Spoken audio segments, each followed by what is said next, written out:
food is the bullet train to the most authentic and delicious discovery. International street foods run the gamut from gourmet. It's got a super splendid ocean flavor to it. To adventurous. I love worms. It's a bamboo worm. Indulging in street foods is like learning a new language. So after a good night drinking with your friends, you gotta eat a broodje zoutvlees. And once you try it, there's no going back. It gives you a bit of a kick, and it's quite addictive. So forget the restaurant menus and lace up those walking shoes for the best, cheapest, and most fascinating eats on the streets around the world. Hi.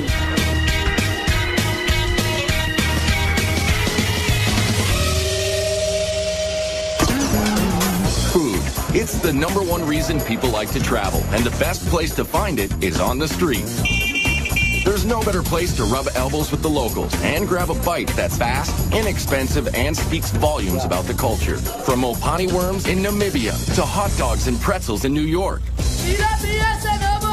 Street foods reflect the essence of a place. Scoop up a camel spleen sandwich in Morocco, and you're digging into a piece of Berber history. Bite into spicy rabbit heads in China, and you're overwhelmed by the Sichuan tradition of spicy and bold flavors. They're mouth-watering, portable, and cheap. Like the best jerk chicken you'll ever eat from a stand in Kingston, Jamaica for a couple of bucks. Vendors are magicians with just a cart, a grill, and a few fresh cuts of meat and spices. While food trucks are revving up in the United States, street foods have been around for centuries throughout the rest of the world. So we travel across the globe to Jerusalem for snacks as old as the Bible, to Berlin and Amsterdam for sweet and savory flavors from Europe, and to Tokyo, Hong Kong, and Mumbai, dishing up everything from eel kebabs to stinky tofu. And we start in Mumbai, India. It's the largest open-air kitchen in the world. Sizzling hot, crazy loud, fast, and always cheap. Capable of serving, get this, more than 20 million people a day. Mumbai is India's most populous city, a magnet for people and foods from all over the country.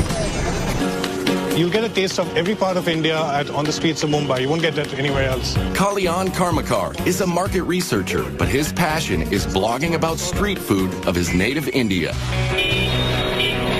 Warm temperatures and dirt-cheap food carts bring practically everyone outdoors to socialize and eat at the numerous cow gullies, which means eat streets. And like this cow gully in the Fort Commercial District, there are always stands noisily cooking up pav bhaji. Pav bhaji is a cross between vegetable stew and gravy served with hot buttered rolls.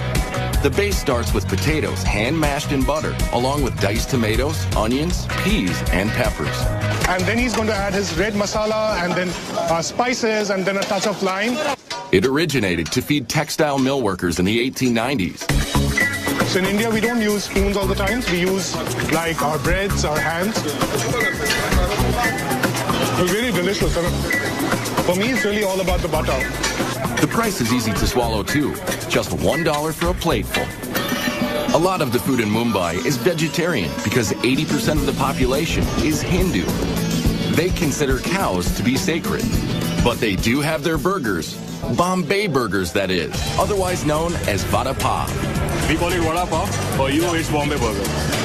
Mumbai's favorite food. It has no meat. It's just a carb fest of potatoes and spices mashed in a ball, coated with chickpea flour and deep fried. The Vada Pav sells for about 10 cents. Locals eat it for every meal.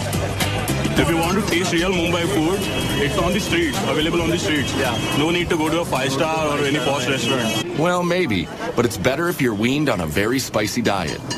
The Bombay burgers come with complimentary chili peppers, which would destroy adventurous eaters in most parts of the world. But not here. No, because we've grown up on this. So, after this, like habanero peppers of Mexico, those are like kid stuff. Like, we can have that in our sleeve. No doubt about it, the street food scene in Mumbai is gritty. Takeout is wrapped in newspaper. Everyone cooks, serves, and eats with their right hand. And sanitation issues make the tap water unsafe to drink, especially for Westerners. It's why most visitors pass up raw fruits, vegetables, and drinks. While there are eat streets all over Mumbai, you'll only find meat dishes in a handful of Muslim areas, like Bendi Bazaar in the oldest part of South Mumbai. It's home to the Borhi Mahalla neighborhood, with dozens of stands and holes in the wall where rich and poor rub elbows and break bread. Starting with the famous Indian flatbread called roti. Here at the Mohammed Khan Bakery, the process hasn't changed in hundreds of years. Whole wheat flour, water, and a pinch of salt. Hand kneaded, flattened on a cloth-covered bowl, and then slapped inside a clay tandoor oven. Like even the aroma, it just makes you smile. I mean, this is like what bread was meant to be. They ship rotis all over India. And just down the block to this shop, cooking Barahandi, or 12 vessels. Naheem Hyatt's family has owned this place for 3 generations, where they've got cow, goat, and lamb feet, rumps, brains, and bone marrow, simmering in curries and sauces all day. It takes 12 hours to get cooked. We put out the recipe in the morning, then we arrange it in the evening. Kalyan is joined by Mr. Moses. He's, one of the regulars here. And now we are going to start and we'll let you know how. So it's chota ka paya, and paya means trotters. Trotters. Paya means trotters. That's goat feet to you and me. This is just the marrow. We suck out the marrow out of bones, but they've done it for us. So you've just got this like marrow over here, and you dip your roti into it, take it out. This is to be eaten with our hands, not with a knife or a fork. Yeah. And you sort of dunk it in. Yeah. So let's do that. Fond of such food. I love it. You've got a meaty flavor, so it's very, very decadent and sinful. And the slow cooking makes the meat literally melt off the bone, even a tailbone. Look at this. I mean, it's like one of Mr. Mohsin's mattresses. I mean, like it's like softer than a feather mattress. Fantastic. Good. There aren't many places like this left as younger consumers want faster foods. But for lots of Mumbaikers, the most popular spots for street foods and socializing are Mumbai's beaches. It's what life was before malls were developed. So it's really the malls for most of Mumbai. And here at Juhu Beach, people come for the cool breezes and the chots, or snacks. These are made of puri, fried flour dough, some flat, some formed into hollow balls, all topped with variations of potatoes, chutney relishes, and spices. It's a little bit spicy, but it's a tasty food. It's a mix-up of all the vegetables, tomato, onion, and all, so it's very yummy. The variations are as endless as the streams of locals and tourists walking along the sand. Yeah, I'm not too good with spice, so I have to try and find things that aren't too hot. This isn't too hot, so it's good. I like skewers and stuff off the stick, they're beautiful. But yeah, a lot of veggies as well. It's good. And desserts as well, there's a lot of excellent desserts. Desserts, like the gola, crushed ice, doused with several different flavors of tart and sticky syrup. There's just no neat way to eat these things. Or a faluta. You can get them in different sweet flavors. This one is rose, mixed with noodles, seeds, milk, and ice cream. Hard to tell whether to use a straw or a fork. And to top off a night at Juhu Beach, there are prawns, a beetle leaf stuffed with dried fruits and spices. And it's a digestive and a slight, it gives you a bit of a kick. And if the mildly addicting stimulant in the beetle leaves isn't enough of a kick for you, get this. They dress them with a thin layer of real silver, just for show. But you don't need silver to eat like a king in Mumbai. Because the street food is so incredibly cheap and delicious. I love Mumbai. I'm addicted to Mumbai. It's a bit like Hotel California. Once you check in, you just can't check out. And while it is tempting to linger in India, why miss out on one of the most delectable combinations of sugar and butter you'll ever find? They're very good. This diet buster is coming up later in Amsterdam. But first, it's time to pack on the protein. And in Bangkok, it either slithers, scurries, or squirms. I love worm. It's a bamboo worm. Oh my God, I want to taste it. Bangkok, Thailand is one of the fastest growing, most modern cities in Southeast Asia. With a population topping 9 million and counting. It's a city that never sleeps while it pulsates with culture, fashion, and cuisine, peddled by immigrants from around the region. So it's a constant outdoor smorgasbord along the canals and streets, with vendors hawking everything from crispy grasshoppers and locusts to fermented rice and spicy snakehead fish. not only like fast, it have to be good. So all the street food squeeze itself into people's daily life. It's not only street food, it's a part of life. Nim Korokot is a travel and food writer who can't wait to get home to Bangkok after business trips. And I'm just fall in love with food because what Thai people love so much, I'm just ordinary Thai, we love food. They love food so much, locals eat multiple small meals all day and all night. It's always a party on the streets. Starting with seafood sold from boats along the canals that crisscross Bangkok. Here at the Tailing Chan Floating Market, sellers paddle up with fresh fish, portable grills, and spicy fixings, all on their boats. This is absolutely the best place to find the food in a very unusual atmosphere. Today's catch? Prawns, mussels, and snakehead fish, with traditional Thai sauce that combines sour, sweet, salty, and spicy tastes. And for a finishing touch, homegrown basil leaves. And the Thai know how to cook with heat. So good! Spicy! But if you're from, say, Italy, it may be more excitement than your mouth can handle. Yeah, it's very spicy. Everything is very spicy. We are not used to spicy food. But this British couple says they'd rather eat papaya salad and pork satay here than at any restaurant. And why not, when this meal costs less than $3? Oh, you can't beat the street food. It's cheap, it's authentic, it's tasty. I mean, the seafood just comes from the waterways. It's just amazing. You live like a king here for no money at all. Vendors near the Royal Palace sell fermented rice and lotus leaves, coconut ice cream, and coconut milk, served in this sauce. Very fresh, very good. Yes, yes. Coconut! Thailand is one of the world's top coconut growers, and they use it in a lot of native dishes, including their favorite curry dishes. Meat and veggie curries are street stand staples all around Bangkok. You can see 20 different varieties at the Nong Leong Market, where downtown workers come for a fast, hot lunch. And what's cooking for dessert here? Steamed rice crepes, stuffed with pork minced with peanuts and shallots. Or sagu saimu, same filling with a sweet tapioca coating. When we talk about people, Thai people, Bangkok people, they all make a joke about us that we eat like 5 meals a day, which is not true because we eat 7 meals a day. At night, Bangkok's eat streets are hopping. This is Silom Road. It's like a melting pot where people come from anywhere in the world and then they live in Bangkok. What they bring with them is not the suitcase, they bring the food. So there's shawarma from the Middle East and noodles with barbecue pork and crab from China. The late night and backpacker crowds also flock to this street food haven along Khao San Road, where immigrant cuisine is hot stuff, like Indian rotis cooked with bananas, condensed milk, and chocolate for dessert. Let's get sugar high. And mangoes are served with sticky rice, sweetened with coconut.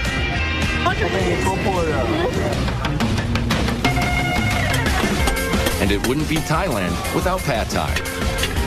But this iconic dish is cooked in several different ways, down to the choice of 4 kinds of noodles. This close to the sea, shrimp is a popular version. It's cheap and it's safe and it's really nice. But here's where it gets interesting. Yes, we've saved the best for last. Crunchy, spicy, crispy, bugs. I love worm. It's a bamboo worm. Frying bugs and selling them has been a calling for Mano Parnatharn for 20 years, bringing a taste of home from northeastern Thailand to the big city. Locusts, grasshoppers, bamboo worms, scorpions. For Thais, they are a major source of protein. But for tourists, the grasshoppers and other creepy crawlies are a test of bravery. Like chicken. Especially this giant water beetle. I'm scared. Oh, it made me proud. Right. Yeah, it's kind of like a nice man, I think. How is it? And how about a baby frog chaser with a spritz of soy sauce? You see, good. Like a chicken, yeah. Yeah, like thin chicken. This tough guy orders 1 locust. but gets more than he bargained for. Yeah, for 20 baht you get a whole bag of them. That's about 65 cents for the family pack. Very salty and crunchy, which I thought they'd be sweet locusts and churros for me, and I'm a little disappointed, but it's not actually terrible if you don't think about it too much. But it's impossible not to think about what you're biting into in Hong Kong, where your nose keeps reminding you. I smell dead people. That's what's coming out of this bag. That's coming up later. But first, it's Back to the Future in Germany, where you find an ingenious cross between the Jetsons and age-old tradition. It's the best I've ever eaten. Visitors to Germany come to savor the old world charm or stop at milestones of history, like the site of the shattered Berlin Wall. Restaurants are usually expensive, and you don't hear much about the street food. But you can find cheap eats at a nearby Imbiss, which means food stand in German. You'll find them all over the outdoor weekend markets in Berlin, like the Winterplatz. Vendors dish up plenty of German favorites, like soups, strudels, and pickled fish. But ask any Berliner, and they'll tell you the best is worst. Bratwurst. Commuters get them hot and on the go at metro stations from the sellers who look like something out of Star Wars. Very good, Jet. What here is the best gift in Beijing. They're called grill walkers, one-man sausage band, strapped into a combo propane tank and grill contraption. Now this is mobile food. But the most beloved brat in Berlin is the currywurst. Pork sausages grilled and doused in curry and tomato sauce. And one of the most famous currywurst joints is Curry 36, where you can eat inside or out. But most currywurst is grab and go. I asked them where you can get the best currywurst in Berlin, and they told me Curry 36. So I'm here now to taste, and it's great. Urban legend has it that in 1949, a German housewife traded liquor to British soldiers for the hard-to-find curry spices. She cooked up the cheap but filling dish. This meal deal is less than $4. Oh yeah, really good. Over the years, Germans have acquired a taste for Mediterranean fare brought by Turkish immigrants like this modest guy. Come to Mustafa's Kreuzberg, Berlin City. Best kebab in town. Doner kebabs are like heroes, an oversized sandwich made of pressed spiced chicken, veal, or lamb, sliced paper thin and piled high with veggies in a pita, all for about $4. I love kebab, yeah? Before, I don't found a good kebab, and I think I must make the best. Food writer Steen Hansen agrees. Got lovely meat here. We've got some feta cheese, onions, salad, some pieces of potato. Just delicious. And if you're on the hunt for another European street food adventure, head west to the Netherlands. Amsterdam is known as the Venice of the North because of its canals and seafood. We eat the shrimps, we eat the eel, we eat herring. Boy, do they eat their herring.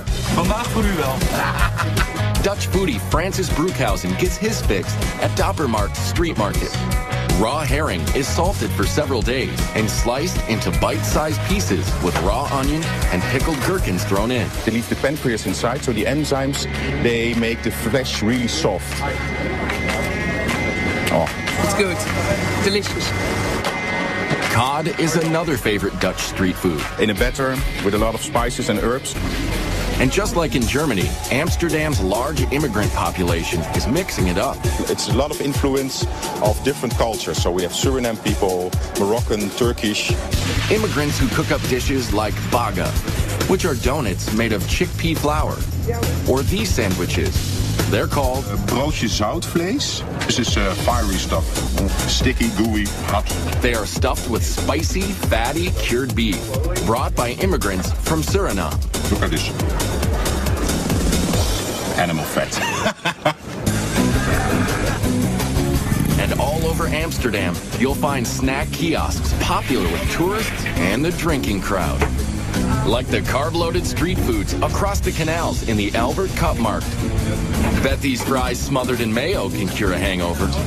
Yeah, mayonnaise, baby. Oh my goodness. Folks also flock to outdoor markets to avoid the pricey restaurants, even if some of the street eats are a mystery. Still not quite sure what kind of meat this is, but it's delicious. Less adventurous tourists head straight for the famous Dutch sweet stands. This you can find all over Holland. The stroopwafel.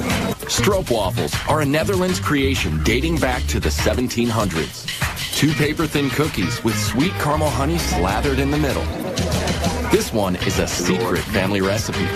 My father was busy getting the perfect recipe for many years. And finally he got it. Very good. It's awesome. Very sweet, warm, tasty, rich. And the other uniquely Dutch street food dessert starts with a similar sweet batter, but with different results. These are called proffertjes, which means to puff up. Miniature puff pancakes. His grandfather used to hawk the mini pancakes at traveling carnivals. Flour, milk, eggs, and some secret ingredients where I can talk about. Okay, I can understand. Yet another Dutch health food, served hot and topped with powdered sugar and butter. Lots of butter. They're very good. Yeah. Very good. Yeah. From artery-clogging goodness in Amsterdam to a bitter dessert in Hong Kong. Coming up next, turtle jelly. It's just what the doctor ordered. It's usually sexual potency for guys or beauty for women. And then, practicing proper etiquette in Japan can be very hard to swallow. This is definitely a big oyster.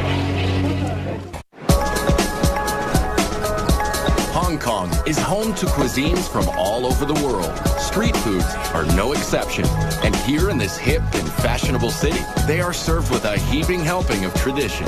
So you'll find skewers of pig intestines, turtle jelly, and the most misunderstood, most reviled street food ever. This might be the worst thing I've ever taken a bite of. It's all good for Amy Ma, food writer for the Wall Street Journal and other publications.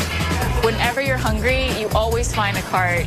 And the best thing about it is that you can walk down a street and treat that street like you would a 5-course a la carte menu, only you're going from place to place and not sitting down at one restaurant.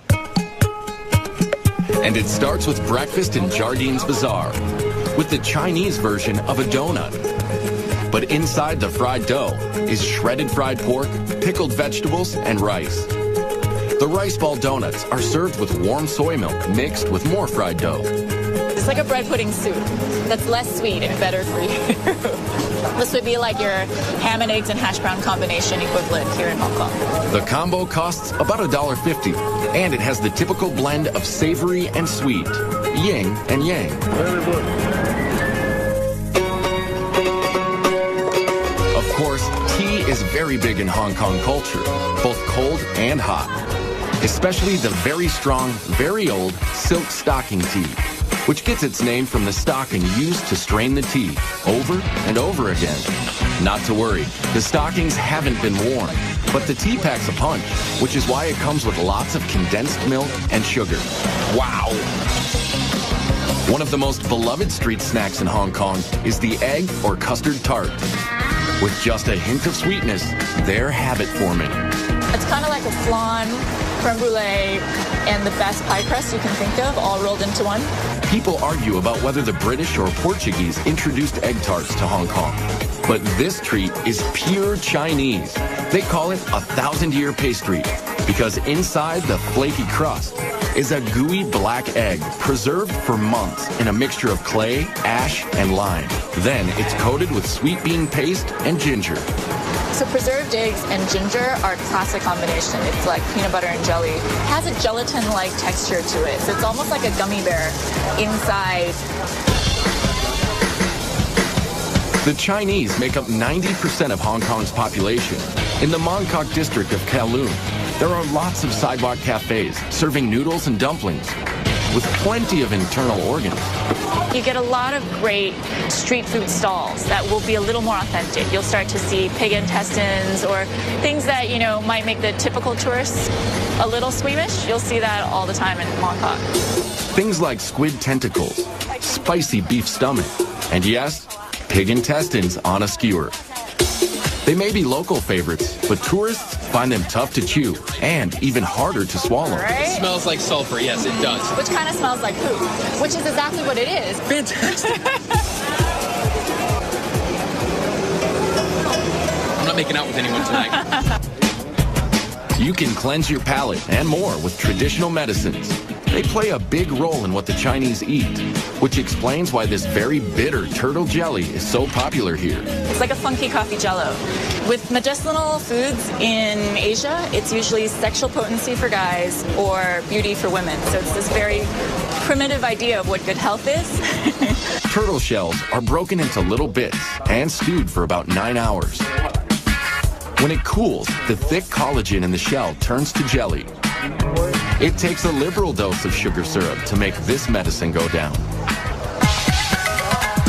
But the real test of just how far you're willing to go for authentic Hong Kong street food begins long before you lay your eyes on it. It's called stinky tofu. The smell is horrible. And just one whiff is enough to send tourists running the other way. Try a little bit. It's actually really rare to find these on the streets these days. A lot of the stands have been outlawed because it just smells so bad.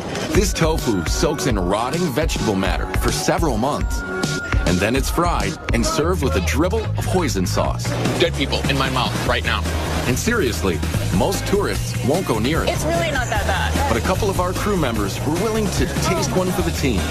That's horrible. You just can't breathe while you're doing it. Yeah. And that's the adventure of eating street food in Hong Kong. Some foods just can't cross the cultural divide, but that's all part of the fun.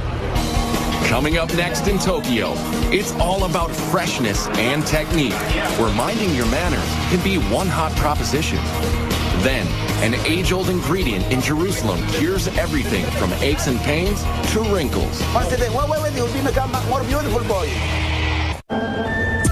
Eating in Japan is all about art and etiquette, down to the smallest of street food stands and the grittiest of neighborhoods. Like the stalls around the Tsukiji Fish Market in Tokyo, where everything is immaculate and fresh. Yes, Tsukiji Fish Market is the most famous and biggest fish market in the world. Here you'll find every kind of fish and seafood imaginable. Much of it served raw. The sushi is definitely the freshest in the world. Yasuhisa Chiba, a culinary student whose family is in the seafood business, says it's that obsession with freshness that sets Japanese street food apart. Like this rice bowl, loaded with raw fish for about $15, about a third of a restaurant price. This is a donburi, or a sashimi over rice. Very popular around here because everything is in one place. It's very rustic, easy to eat, and inexpensive, but super good. This squid is looking absolutely delicious. So is the raw tuna and whole shrimp. The uninitiated only eat the tail. Those in the know also go for the head. Brains. It's what's for lunch. It's got a really hearty umami flavor, nice and rich, not too salty, not fishy at all. You hear the word umami a lot in Tokyo. It's used to describe a savory, earthy taste. Here at the Tsukiji Fish Market in Tokyo, it's a point of pride to handle raw fish as little as possible, because heat from a person's hand can spoil it. Yes, Japanese people love healthy food. They like simple preparations that don't mess with the product at all. This is about as basic as it comes. Unagi, or freshwater eel, grilled to perfection. In the summer, it's very popular to eat because it gives you strength and stamina. Unagi has great fat content to it. It's real moist, real rich.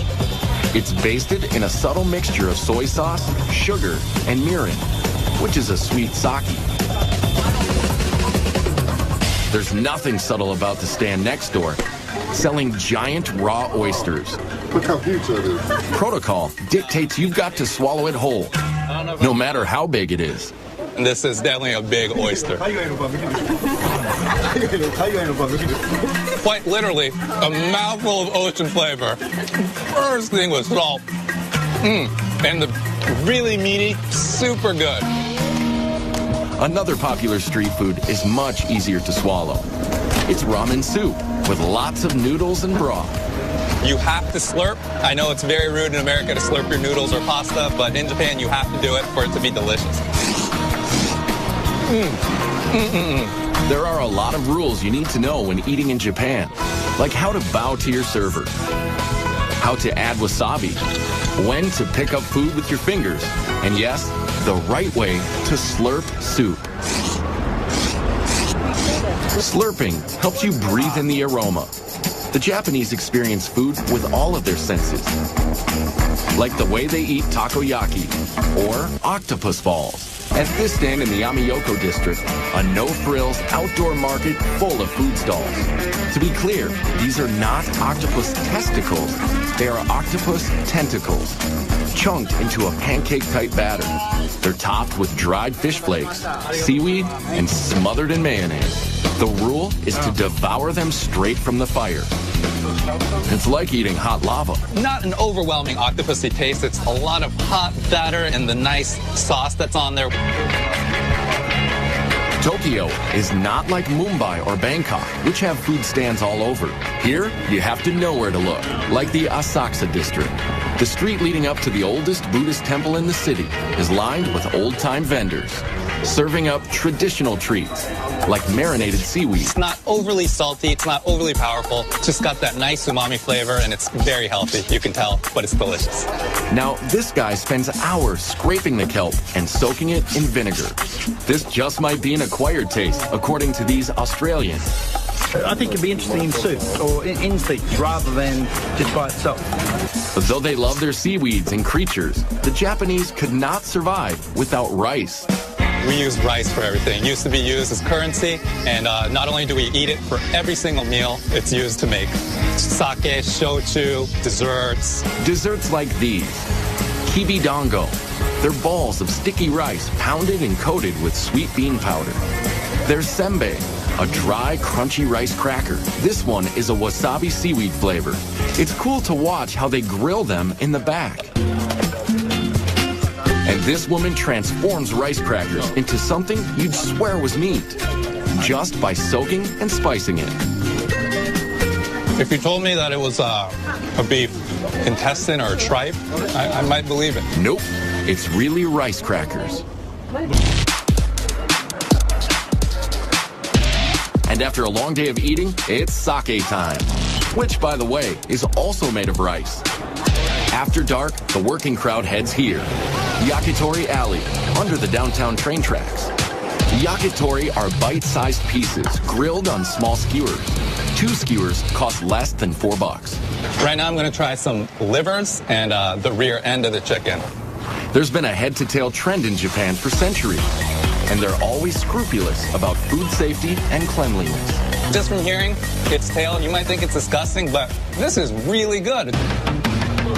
Or stick your skewers into these morsels: pig's head, chicken thigh, heart, or cartilage. It's fatty, a little bit fatty taste. It's not unpleasant at all, actually. It seems to be quite crunchy and crispy. It's good, actually. Never thought I'd eat it, but I'm eating it.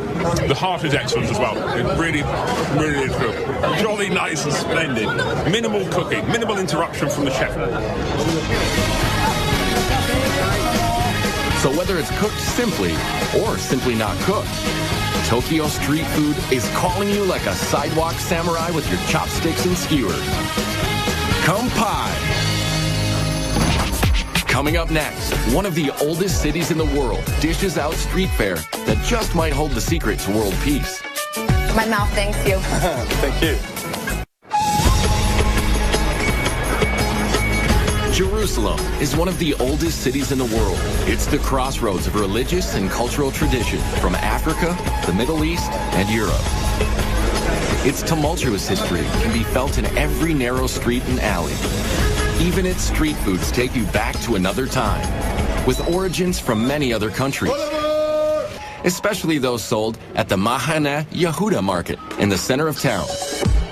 And in the middle of the market is Uzi Eli Hazy. He's known simply as the juice guy. Really, he's more like a medicine man. This one is ginger with apple, in case if you are diseased or upset stomach. Israel grows a lot of fruits, so juice stands are everywhere, but none quite like this.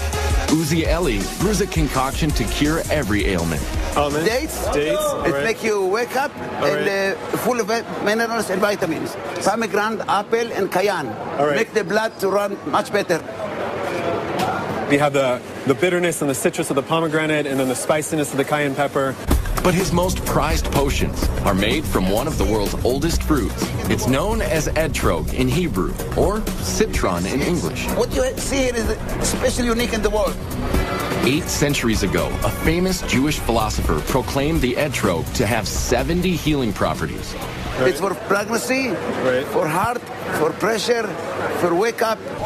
So Uzi Eli puts it in almost everything from juice to anti-wrinkle cream to this, his own age-reversing spray. Close your eyes. Once a day. Wait, you'll become more beautiful, boy.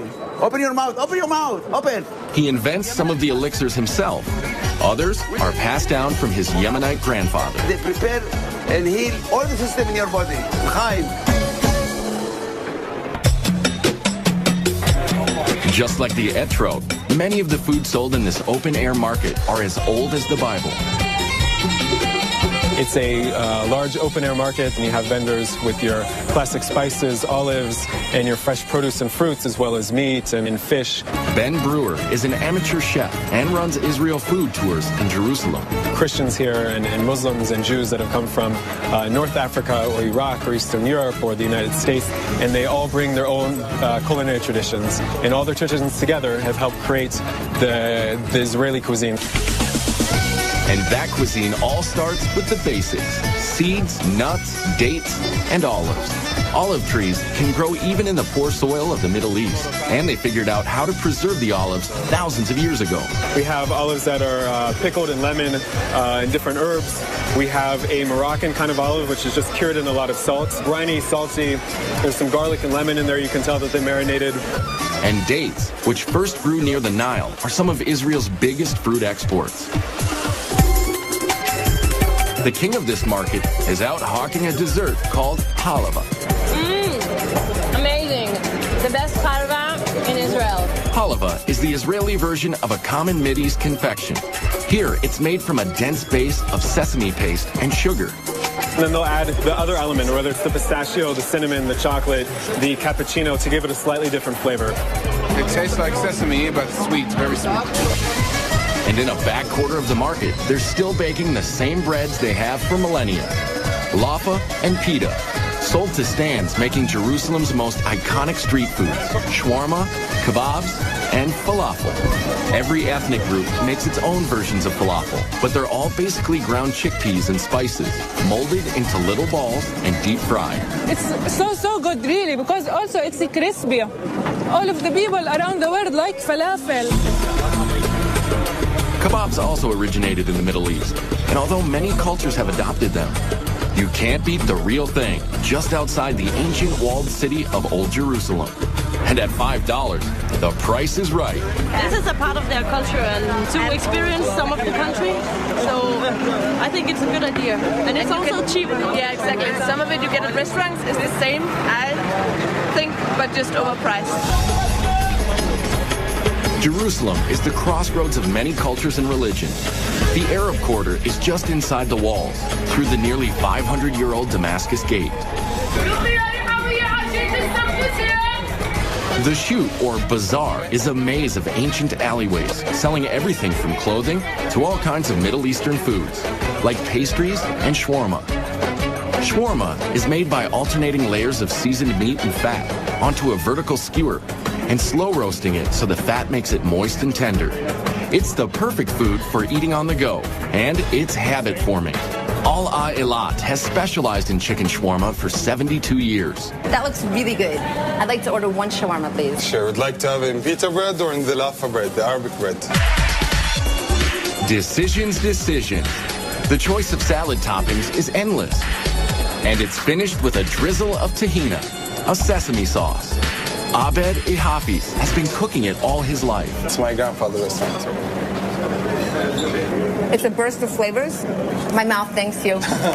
This is the best fast food in the world. I love the food very much. And that's the delicious lesson found in the ancient traditions of street food in Jerusalem. No matter where you come from or what religion you practice, it's the one thing everyone can agree on. And all around the globe, street foods are bridging cultural divides. So Hindus and Muslims can break roti together in Mumbai. The Japanese can keep up their ancient food rituals even on the go.